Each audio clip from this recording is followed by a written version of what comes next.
Assalamualaikum warahmatullahi wabarakatuh. Perkenalkan, nama saya Franika Hibatullah, nomor NIM 12631120045. Saya dari Fakultas Usuluddin Adab dan Dakwah, jurusan Manajemen Dakwah. Yang terhormat serta saya hormati dosen pembimbing makul metodologi penelitian, yakni Ibu Zulfa, dan saya banggakan teman-temanku seperti yang rahimahullah. Alhamdulillahirabbil alamin wa bihi nasta'inu ala umuri dunya waddin. Assalatu wassalamu ala asrofil anbiya wal mursalin sayyidina maulana Muhammad wa ala alihi wa sahbihi ajma'in. Amma Baiklah, saya akan melanjutkan apa yang telah dijelaskan oleh teman saya tadi mengenai ragam teori dalam penelitian. Ragam teori dan teorisasi dalam penelitian. Secara umum, teori sosial bergerak sekitar 4 tingkatan realitas, baik yang bersifat makro maupun yang bersifat mikro, yaitu realitas tingkat makro objektif, makro subjektif, mikro objektif, dan mikro subjektif. Perbedaan tingkatan realitas hanya merupakan kebutuhan analisis saja. Jika konsentrasinya berproses pada pola-pola umum kehidupan sosial, maka termasuk realitas tingkat makro. Tapi jika perhatian ditunjukkan pada tingkatan individu atau individual, maka itu bersifat mikro. Mikro jadi kecil, makro itu besar, luas, lebih luas dan lebih kecil. Kalau individu kan kecil, seperti itu. Maka ia termasuk bersifat mikro, individual, mikro. Kalau bersifat umum, makro. Menurut Fransos, seseorang individu tak mungkin lepas dari ikatan struktur sosial dimanapun ia berada. Namun seseorang individu memiliki kemampuan untuk memilih berbagai alternatif tindakan secara efektif, aktif, kreatif, dan evaluatif yang memungkinkan tercapaian tujuan khas yang diinginkan. Analog dengan skema dasar teori aksi tersebut, dapat dikatakan bahwa tindakan seseorang terkait dengan beberapa variabel, yaitu variabel nilai dan norma, variabel tujuan, variabel sumber daya. Menurut Weber ini merupakan para ahli teori-teori penelitian. Dia mengungkapkan pendapatnya, menurutnya hidup manusia dan segala tindak tanduknya sesungguhnya ditandai suatu upaya pencarian makna, baik disadari maupun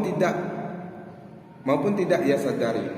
Ia mengusulkan 5 pokok mesti dikaji dalam melakukan studi tentang tindakan sosial, yakni analog dengan skema dasar teori aksi tersebut, dapat dikatakan bahwa tindakan seseorang terkait dengan beberapa variabel, yaitu variabel nilai dan norma, variabel tujuan, variabel sumber daya. Menurut Weber, hidup manusia dan segala tindak tanduknya sesungguhnya ditandai suatu upaya pencarian makna, baik disadari maupun tidak. Ia mengusulkan 5 pokok hal yang mesti dikaji dan dalam melakukan studi tentang tindakan sosial, yakni yang tindakan sosial yang dia kaji tadi, tiap tindakan manusia menurut pelaku mempunyai makna yang subjektif dan bermanfaat. Yang kedua, tindakan yang berkaitan dengan pengaruh positif dengan situasi dan kondisi tertentu. Yang ketiga, tindakan tersebut diarahkan kepada orang lain dan bukan pada barang mati, berarti untuk makhluk hidup. Tindakan itu dilakukan dengan memperhatikan tindakan orang lain dan terarah kepada orang lain tersebut. Kurang lebih 5-nya seperti itu yang telah dijelaskan oleh Weber tadi. Aliran teori yang mendasari teorisasi dalam penelitian. Ada 4 aliran teori dalam ilmu sosial yang lazim diasosiasikan dengan pendekatan penelitian kualitatif, yaitu ini untuk penelitian kualitatif. Ada 4 aliran teori dalam ilmu sosial. Yang pertama, teori dalam lingkupan kualitatif, ya. Yang pertama yaitu teori-teori tentang budaya dapat disederhanakan menjadi dua kelompok, yaitu kelompok yang pertama aliran teori yang memandang budaya sebagai suatu sistem atau organisasi makna. Kedua, aliran yang memandang budaya sebagai sistem adaptasi suatu kelompok masyarakat terhadap lingkungannya. Yang kedua, teori fenomenologi pada dasarnya berpandangan bahwa apa yang tampak di permukaan termasuk pola perilaku manusia sehari-harinya, suatu gejala atau fenomena dari apa yang tersembunyi di kepala sang pelaku. Yang ketiga, teori etimologi pada dasarnya relaf serupa dengan aliran fenomenologi karena kehadirannya diilhami oleh fenomenologi. Oke, kurang lebih seperti itu. Yang terakhir, yang keempat, teori interaksionisme. Teori yang terakhir ini